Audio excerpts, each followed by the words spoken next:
Okay, what we're going to be doing is we're going to be talking about the sources we used for this project. Our first source was Shakespeare Oxford Fellowship.org, which had Ragnar's Law. It was basically to give us an insight of how the Danish law used to work back then, such as any powers Claudius had. This was mainly how we answered how come Claudius was the king and not Hamlet, even though Hamlet was the grown heir. Then Justice.gov, which is criminal resources, elements aiding and abetting. This was to see what kind of, if Gertrude was guilty or not of aiding and abetting Claudius, what she was, but this was mainly to clarify the law and decide what would happen to her. Legal Dictionary, thefreedictionary.com, regicide, and this was we basically used it to define a lot of terms: regicide, matricide, all these to decide what kind of murders did take place. And regicide is, for you that don't know, is the killing of the king, but you probably already knew that. This is what Claudius is guilty of, and Gertrude is guilty of aiding and abetting in. Then we had criminal law freedadvice.com, criminal law, violent crimes, and degrees of murder. This was to see what kind of murders were committed and what they constituted and the punishments therein that would follow. And, sorry. Unofficialroyalty.com, current monarchies, the Danish royals, Danish royal facts.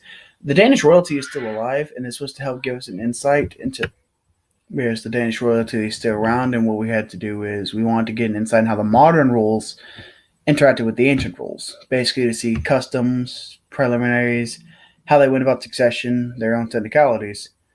And then our final source was Red Book, Marrying a British Royal. Now, yes, it is a British royal, but we couldn't find the exact sources on how to really go about it. But from what I can tell, they were very similar.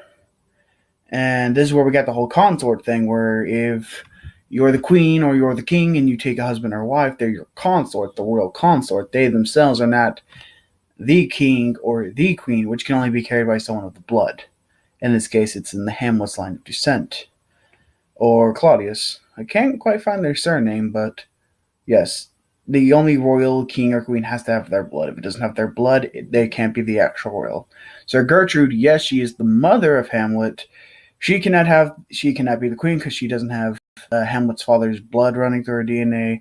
The same goes for Polonius, Laertes, Fortinbras, all of them. So the only real candidates for the clone are Claudius and Hamlet, just by tradition and legal stance. And Claudius killed the old king. That's regicide. He killed his brother. That's fratricide. Yeah. So Hamlet would be the one that wouldn't go to jail in this case. Thank you very much.